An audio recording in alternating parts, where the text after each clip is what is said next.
Assalamu alaikum. Good evening, ladies and gentlemen. So I'm really delighted to be a part of this platform and to talk with you guys about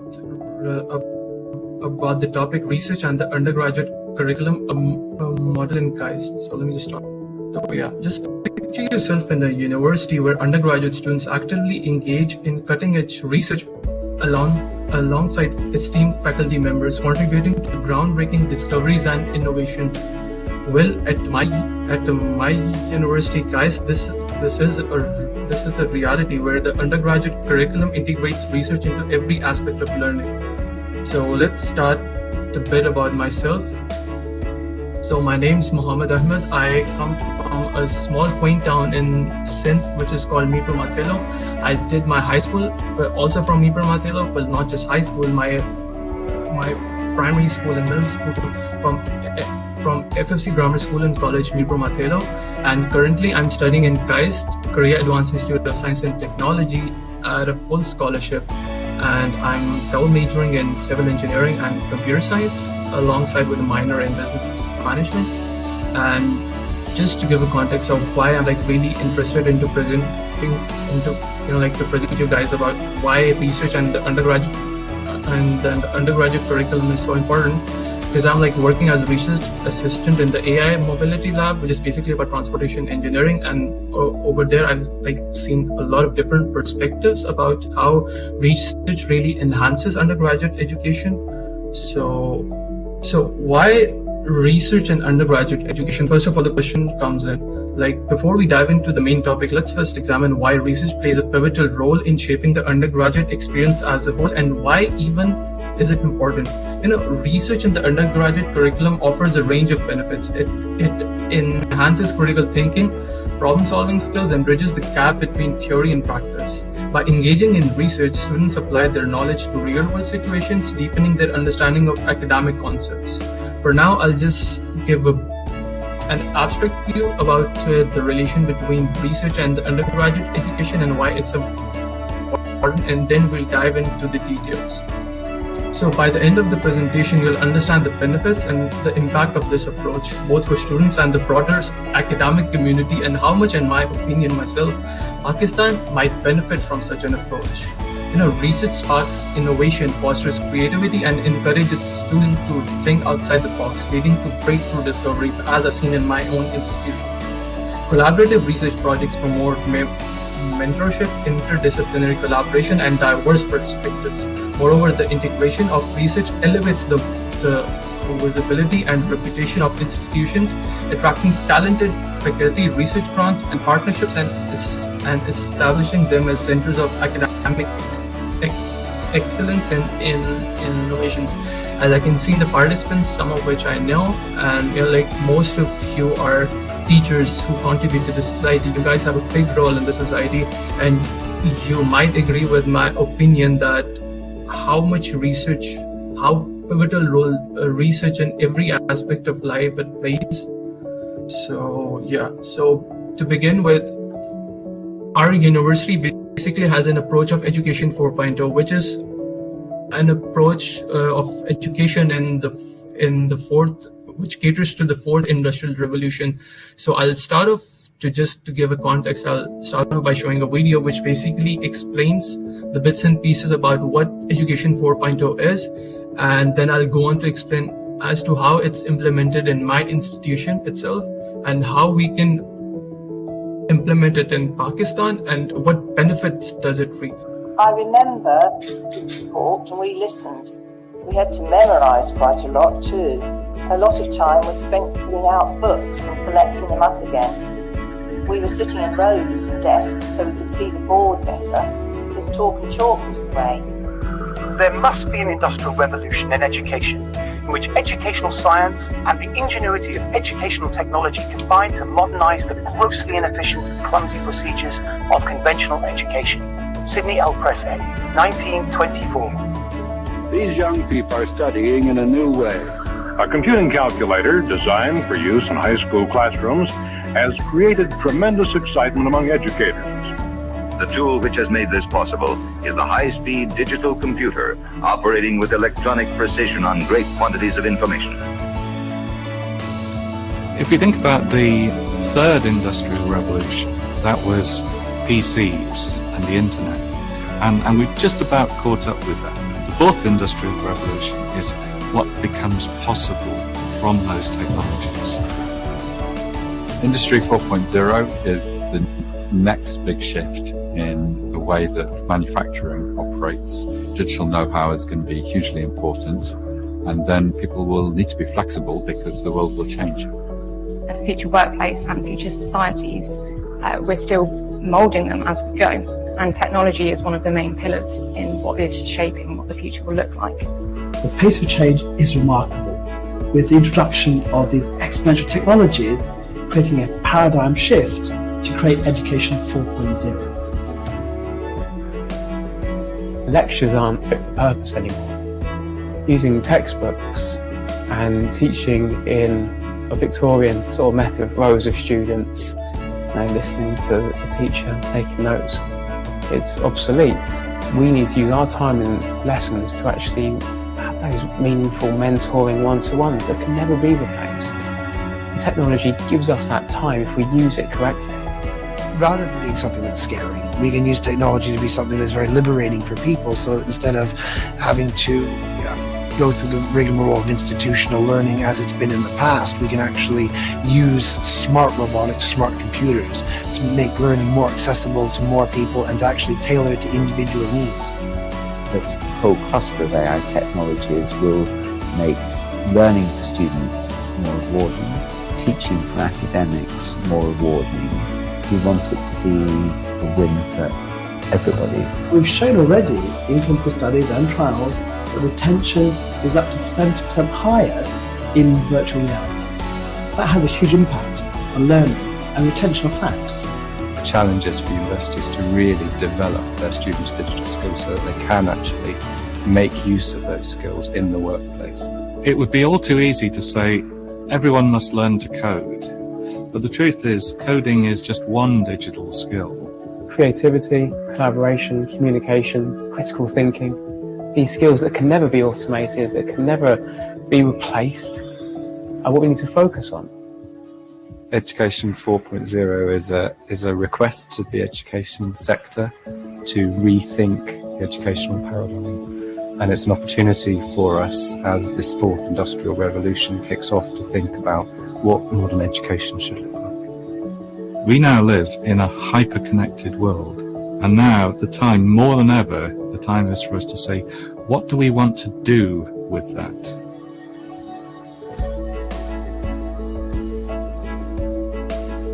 Yeah, that was the video, basically putting in the bits and pieces about how Education 4.0, which I'll be explaining later, came into existence and why it's important. So I hope by now most of you guys know about ChatGPT and all these AI tools which have been developed across the years, and now they're more than ever readily available to our use.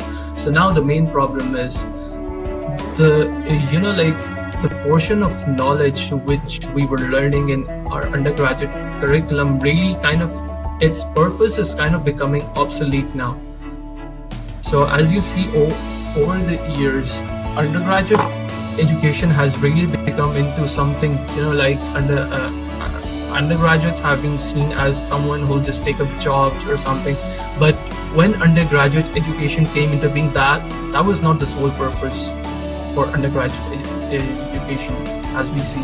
Because if we dive deep into the history, undergraduate education was there to provide you a quick start into research and develop new ideas with the kind of technologies you have, and how you can further improve those technologies for the benefit of the community. As we see across our society, we have quite shifted far away from that sole purpose, I would say, and that's why Education 4.0 comes into the play. So just to give a brief introduction about what Education 4.0 is, as you can see on the right, the picture is an Education 4.0 classroom in my university, where you have screens all across which allow students to showcase the idea their group is making.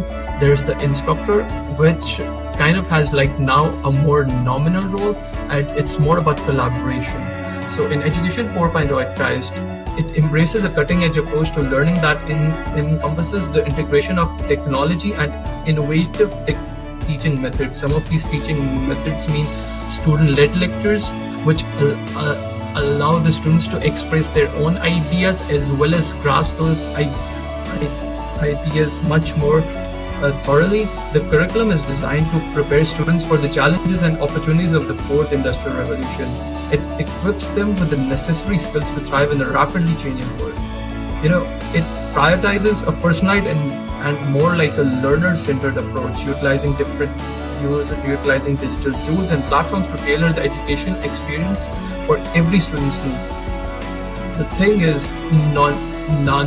knowledge nowadays is readily available. You can just go on YouTube, you can see different like you want to learn coding, you want to learn graphic design, you can just go on YouTube and there's the one thing you cannot find on YouTube is experience. You cannot get the experience and the real world application as to how you're going to integrate that into the real world. So that is also where Education 4.0 comes into play. There's collaboration and project-based learning, which is like really emphasized as it fosters teamwork and experiential learning. The focus is mostly on developing critical thinking and digital literacy skills that are essential in the digital age, which go beyond the traditional classrooms, which was Education 3.0 as we previously know it. This ensures that the students gain practical insights and develop relevant skills. The goal is to create agile, resilient, and future-ready graduates who are well equipped to succeed in their chosen fields. So yeah. So for now, does anyone have any questions? I'll be more than happy to answer them. I'm gonna take myself as more like an Education 4.0 approach myself, where I'll be collaborating with you guys to understand, so we can understand the topic more thoroughly. Very nice, Muhammad. What I understand about Education 4.0 today, that knowledge and information is shared, so everybody know about everything. And for experience, we need a university, and where we get this Education 4.0. And this Education 4.0 main purpose is basically to collaborate. So how can we, do you have any suggestion or any idea that how can we implement this collaboration in our curriculum? Because it is not very much effective. Yeah, I think you're right on this point that, like really coming up with an idea to implement such an approach, it's kind of difficult, and it really needs like a thought process. And in the following slide, I'll be presenting on that okay. How it's implemented in our university and how that approach like really works. I think Sabi Salahuddin raised his hand, so I'll be happy to take the question. Yes, Sabi Saab. There was a bit of a problem in internet, that's why I'm sorry. Now my question is that research gives insight about how children develop and learn, and definitely promotes interactive teaching practices and learning experiences in supporting students' learning and development. But here in Pakistan, what do you think it should be the phase-out plan in curriculum studies so that we overcome all the hurdles what you have demonstrated in your presentation just now? Because it's not that easy as it appears to be. You see, there are English medium schools and there are other curriculum which have to be critically looked into. And as far as Government of Pakistan is concerned, you see, since it has to visualize in these broad, aspects. So what measures could Pakistan take? Because I know about India, you see, they have a continuous plan, and they have been there since they have been democracy. So change of government didn't matter a lot, and it was continuity of plans that they moved ahead in the right direction. But here you see, regretfully, you see, situation is known to everybody. So here the conditions are a bit different. So in that perspective, I was just asking my question. If you could answer. Thank you. Yeah. Thank you so much for your question. That was really insightful. So yeah, the problem is in Pakistan, what I've seen, and like after talking with my peers who are still studying in the university, the problem is the curriculum design itself. So the curriculum design is not like a process that's going on. They'll just like design a curriculum and then it'll just be started, and there'll be like no working as to how you have to like change the curriculum as time progresses. Now like there's like different technologies popping up, but you don't see the same kind of curriculum change which like equips students to adapt to that kind of change. So that is why our students like really face a problem when they go abroad, or like in the practical setting, when they're not like equipped with those kind of experiences which are currently out in the world. I'll be explaining further on as to how we can implement this in Pakistan. So yeah, that's on my agenda for the presentation. As to how Pakistan itself as a country can implement this and how it can really benefit it. So I'll be looking forward to listening more about this from you. Thank you very, very much. And thank you, ma'am, Afia, also for suggesting my name. You're welcome, sir. Thank you. Welcome, sir. Mohammed rightly pointed out that the problem is our curriculum. Curriculum is not curriculum is basically a dynamic thing, and people make it static. And we all are following a static thing, and we are very glad to follow that curriculum. One thing we hold and just we follow it because we capture it from somewhere and we follow it. We do not actually take follow-up on curriculum. Curriculum is basically a dynamic thing. Yes, Muhammad? Rightfully said. Yeah, rightfully said. Okay. So just to give an example. Yes. Yeah. Thank you. So just to give an example as to how Education 4.0 research and learning is integrated at like my university, from where I was like really inspired as to like I thought that I should share this with others as well. So I'll just give like a brief overview. So yeah, these are the main points, and so I'll just like give an example. So let's suppose there is a course called CS430 Machine Learning for 3D Data. So how in our university they begin with the courses that like the knowledge, the essential skills of knowledge that you need for it, they'll provide them online, and you have to learn them on your own, because essentially university is not just there to teach you knowledge, it's there to teach you the skills that you need and the real world implementation. So because I took this course, so I'll just like more briefly dive into it. So the course begins with selecting research papers based on what we were interested in within the subject, and it allowed us to explore the latest advancements in the field. I think the research papers which we did were like from 2022, and the remote and online learning platforms really facilitated knowledge acquisition, which allowed us flexibility and accessibility, like learning a language or like learning the relevant math to it. The curriculum emphasized independent learning and critical thinking, encouraging students to analyze and evaluate research findings. So in addition to that, what we were assigned was that you select a research paper, you study it, and then you form a group, and then you see how can you improve that certain research paper. So let's suppose I got a research paper about how 3D data can be manipulated. So I'll discuss with my friends, my peers in that classroom as to how I can improve that certain thing. So I'll have the knowledge, I'll collaborate with everyone, like that will feed me ideas, I will feed the ideas to them, and then in the collaborative process we'll come up with an idea which can improve the current idea that we have. So let's suppose there's a class of 50, and in the group, and in a certain group we have like 5 people. So you'll have like 10 different new dynamic ideas coming out from one class. So at the end of the semester, like this collaborative process went, and we had mentoring sessions with our professors, which like guided us as to if we were like really going towards a wrong approach. So he like mentored us as to how we can correct that. And at the end of the semester we presented our findings and like how it's improved.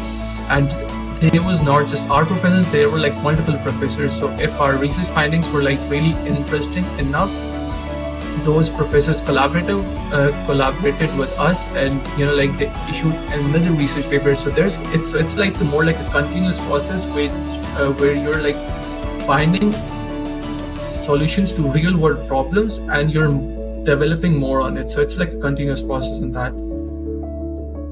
And like this research focused curriculum fosters the development of essential skills, I believe, which include critical thinking, problem solving, effective communication, and collaboration. So not just the technical and practical background, you also get the soft skills needed in the 21st century as to how to collaborate, how to interact with people. Because I think like in this era, it's like a skill set which everyone needs to have. Very nice, Mohammed. I like this idea, this wonderful idea. It starts from research, and that research seeking and finding builds actually a power of a skill of problem solving, communication, collaboration, critical thinking. Research is the main thing which make it student centered, and all things revolve around student, and it's wonderful. Am I right?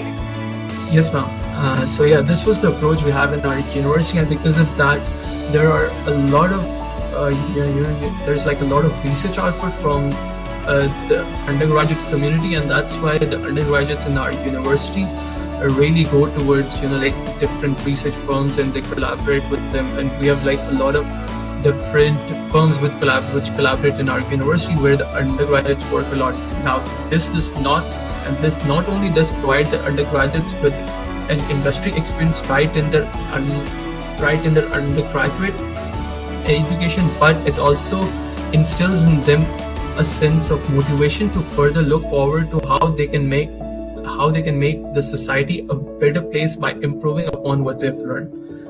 So moving on from this now, as Mr.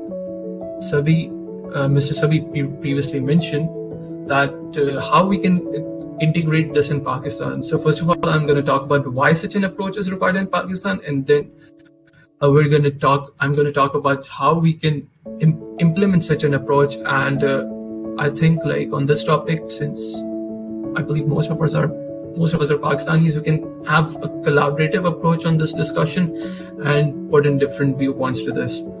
So from my perspective, this approach is crucial for several reasons as to why it is needed in Pakistan. Firstly, it promotes knowledge and skill development, equipping individuals with the expertise needed to drive innovation and entrepreneurship in the country.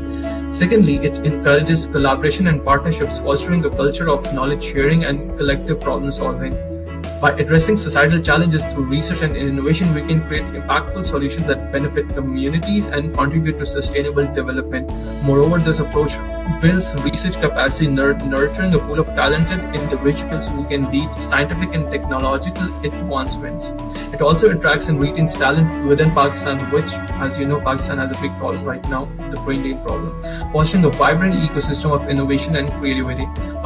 By strengthening the education system through a research-focused approach, we can elevate the quality and competitiveness of our institutions. Ultimately, the development and utilization of local technology play a pivotal role in driving national development and enhancing Pakistan's competitiveness in the global arena. Now, I know to you guys this might seem like a utopian approach in our country, that like moving towards this thing is like really hard, especially with the kind of current government setup and the education setup we have.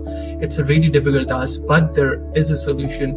The solution is we can start by changing the way education is presented in high school, because in high school it's mostly rote learning. From what we know, there's like they lack critical thinking, and students most of the thing are just thinking about knowledge. We don't really think about how we can practically apply those things.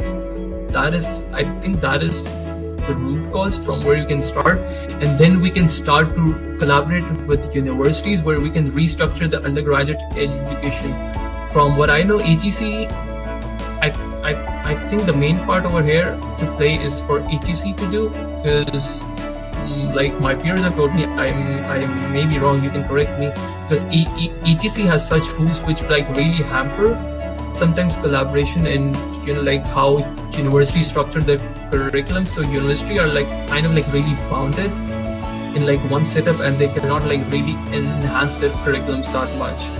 And like Pakistan itself like has a really good potential as to do things, and one such potential which I remember was, I think like this approach is kind of like implemented in the National University of Science and Technology in NUST in Islamabad, and one such student, like I think he researched on different topics regarding transportation and engineering. He developed like I think a traffic signal thing, something like that, which manages traffic through AI, and that he sold out to the community, and that helped solve the traffic problem of Islamabad to some extent. So like with this kind of approach, we can actually like help our society, but the problem still comes that implementing this on a wide scale is a big problem. So I think like first of all we need to see who is designing our curriculum. We really need to have a say in how our curriculum is designed and what our curriculum aims for. Is it that you want to produce graduates who work, or you want to produce graduates who benefit the society by like creating new things and like by like enhancing the current setup we have during COVID? Even where we were hearing that like people like Pakistani students developed a low-cost technology, this and that was pretty good. But the problem at the end came that was not implemented anywhere. So I think implementation and giving boost to such initiatives is also a big problem which we need to solve. And yeah, because I'm a student myself, so it's like a process of learning. And because I see most of the people here are individuals who have like really experience in the education sector. So I think like your input is highly valued over here.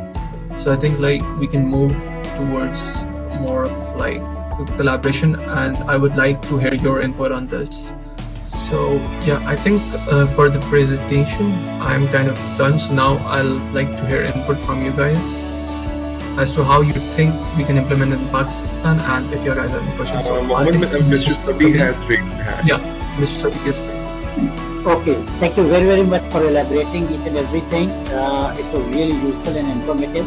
But there is one aspect which I am going to highlight, and that also you mentioned in your today's discussion, and that is about HEC, and that is Higher Education Commission. Now here in Pakistan, you see HEC has got laid down rules and procedures which have to be strictly followed. So nobody can bypass those rules. And this results at times in confusions also, and it arises gives rise to problems also. Like previously we had only 2 years of bachelor's degree education here in Pakistan, but then it's in uniformity with other international or institutions. Per course, now we have our bachelor's 4 years degree course over here in Pakistan. So that is a good thing. Now coming over to MPhil leading to PhD. This was started by HEC a couple of years ago, but now gradually you see the impact of it is fading out barely, and in some universities they have altogether dropped this. Why? Because each university has its own scheme of studies and curriculum designed by the university itself as demanded by HEC. Because HEC wanted some of the universities, some of the top universities in Pakistan, that they can go ahead with their own curriculum, and that is why you see they perhaps thought that MPhil leading to PhD does not meet their requirement to serve their purpose. So there is no longer a uniformity when it comes to MPhil leading to PhD. So these are some of the areas, a few areas which I have just mentioned.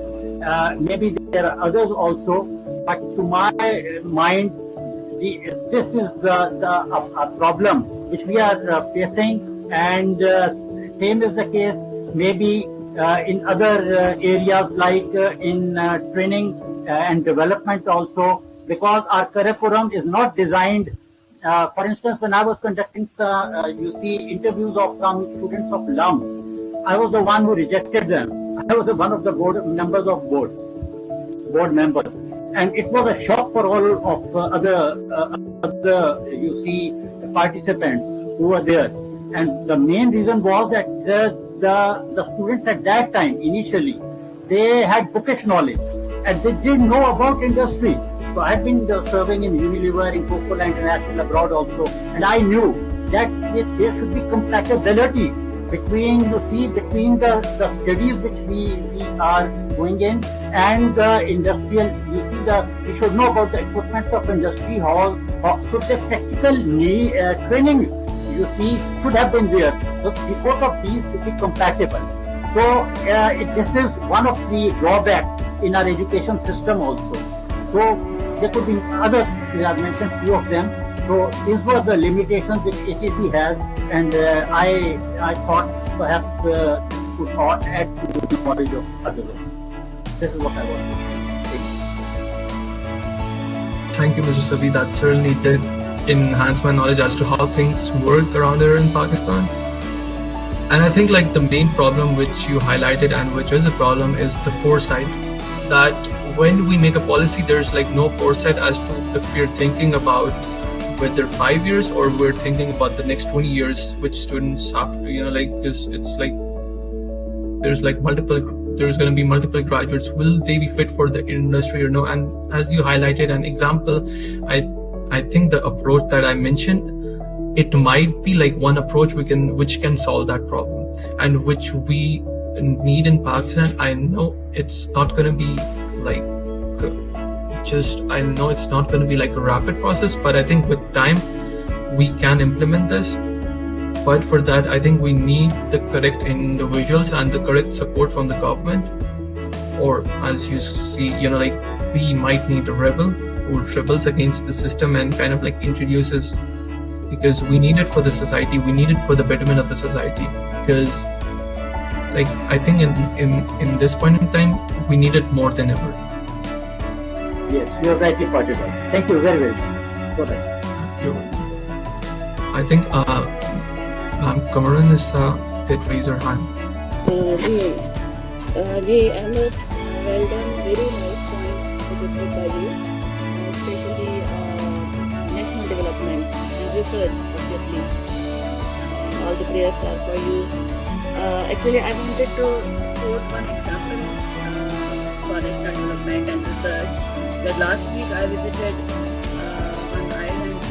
Right now I'm at USA, and I visited History Museum, and there I saw young children, I think from preschool, like 6-7 years age children, and there was one farmhouse. It was quite worrying for me to visit that farmhouse, but those children were taken by their school teachers, and I think we can relate that with your point, research and national development, that we should inculcate like our national heritage, research, innovation in these areas also. We should keep our children visiting those places.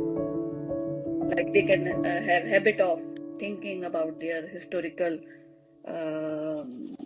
we can say, treasures. So, well done. Keep it up. And inshallah we will try to improve our education system. Thank you, dear. Thank you, ma'am. That was rightly pointed out. I think what I presented was about was in the undergraduate education sense, but I think like what if not the undergraduate institutions, but if schools themselves, if they have like a more liberty or control over their own system, I think we can maybe give a head start to schools to implement a similar kind of approach where it allows students to think in independently and bring about ideas in a practical manner, and give them the opportunity to bring out those ideas, and like support them, not just like keep them aside, because that's not like really beneficial. That is beneficial, and that will be beneficial in the long run. I think in Pakistan, as I mentioned previously, there is a lack of foresight which we really need to solve. I think, Mohammed, the main thing is started from policymaker. Or if we want to improve our schools, mostly it depends on managers or administrators or higher-ups. Although teachers play a pivotal role, they are on front to impact the class or the students. They can innovate teaching. They are directly attached to the students, but the most important thing is the freedom or the policy which is used by a school. So if I think it is more important to improve our policies, and on those policies we need to consider our teachers to give their input or understand whole thing to deliver students what they have. So I think just like Sabi Saab rightly pointed out, that confusion started from HEC, that is lack of collaboration. What our universities are doing, we don't know. What colleges are preparing, they have a different thing. What universities are doing, they have different things. And what schools are doing, they have entirely different things, and they are not connected. And when an individual come out of a university, they see totally a different environment. So it all depends on policymaker, and it is not right that policymaker sit in a room and set a policy, because that policymaker come from England or any other place, and that policymaker set a curriculum for us. So we need our people to design or to set, to understand ground realities, and to make real structure or real policy which is really required by Pakistan, and all things should be connected. This is my input. Rightfully so, man. Rightfully so. Because I just had a short example of what my friends told me, and I think the HSSC syllabus, for example, mathematics, what my friends told me, that the knowledge they derived is from the Singaporean school education system, which is a totally different, and the kind of questioning, or I don't know how to put that in one word, but that was based on the British curriculum. So now yes, mixing things up, and this kind of mismatch, and then you don't have any local input to that. So I think that these kind of things really mess up how you teach and how much control teachers have over what they teach. And I think teachers are the backbone towards the policies that are created for the students. So what do you suggest for teachers teaching A-levels? For A-levels, because I've studied that myself, I think what we can do is, from the content we study, we can probably create mini projects as to let's suppose I studied let's suppose in A-level computer science, I studied something, and then I can maybe go on some online competition, or students can collaborate, and they can actually participate in that and apply their skills. So the most important thing is time constraint. How can teachers deal with that time constraint when they don't have support? Okay. So I think over here, policy. Yes. How much liberty teachers have, as to how they teach. For example, like if let's suppose, ma'am, since you're a chemistry teacher, one approach you can have of teaching chemistry is through the book. One approach you can have like have a recent study, ask students to read it, and then explain the knowledge part alongside. So students, on one hand, they'll know how this is practically implemented and on the second hand, they'll also get the knowledge. And I think these both things go hand in hand when you study for A levels. Correct me if I'm wrong. I like the idea. Very good. So, I think Mr. Sabi and Mr. Muzammil have raised their hand. So I think Mr. Sabi raised his hand first. Okay. Hello, can you hear me please? Yes. Okay. Sorry for bothering you once again. Actually, you, both of you, Ma'am Afia and Muhammad Ahmed, both of you mentioned about some of the setbacks or drawbacks in our curriculum.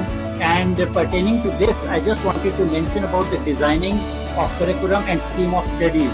You see, here in Pakistani universities, in some of them, for instance, when I joined university, I'm not going to name that university, and I was going to deliver a lecture on CPT, that is Chemical Process Industries.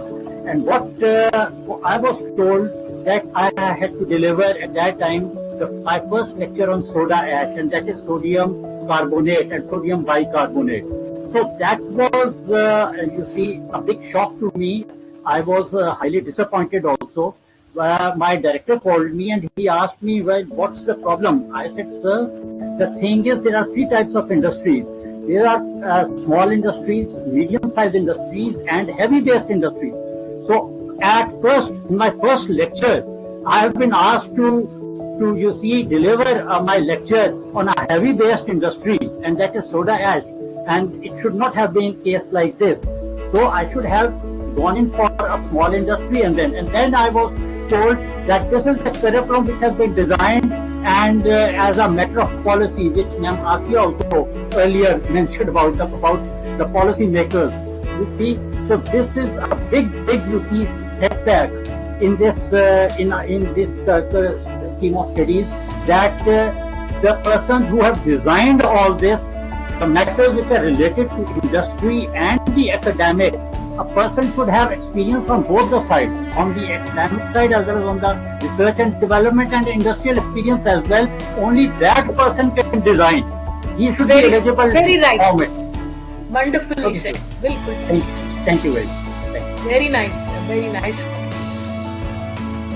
That was rightly said. I think because our education ministers and the bureaucracy that handles education, most of the time we don't know what their background is, like how specialized they are in handling the kind of task that's been given to them. So I think we as citizens of this country, we really need to speak up for this. And I think with time we really need to be in control. What we are emphasizing here, Mr. Sabi, Muhammad Ahmed, and we all are, I think we all are agree on this point, that teachers are very important people. So their input is very important. So they should be included in policy making. So they are totally out of it. That policy is designed in somewhere else and implemented on a people, those who are living any other place, and those people implement that thing according to their understanding on you people, students, and see what happens. We are in chaos and disorder. So we need to collaborate. The first thing, those who are making policies with the right people. Yeah, so what I'll end with, because obviously, as I said, I study outside the country, so I don't really have a direct influence on what happens over here in Pakistan. But what I wanted through this presentation was because I think all of you are education specialists and all of you have an audience to which you teach. So I think maybe we can maybe learn from this approach and maybe if not totally, we can kind of like apply this approach in bits and pieces in our own curriculum. We can design our own classrooms that way. And I think with time that will not only benefit the understanding of students, but it will benefit the country as a whole. Because I think like at this time, Pakistan needs it more than ever. We have been for too long dependent on, like from people outside the country. We need our local talent to like really shine up, and we need to keep that talent within our country to benefit the country itself. Because undergraduates are not meant to, like work outside the country. That's not their primary purpose. Their primary purpose is to benefit the country itself, which I believe it is. And we have to like create a system in which that's implemented. I'm just a student, and yeah, that was like my thought process as to how I see all of this that's going on, and what I learned in South Korea, and how I think it might help Pakistan, and how like it should be over here. So yeah, that was it from me. Thank you so much, Bilal and Amasia, for giving me this platform to speak about this topic. I'm really grateful to you guys. Thank you so much, Ahmed, and everyone for joining this session. And thank you so much for this wonderful session. We will definitely record this session.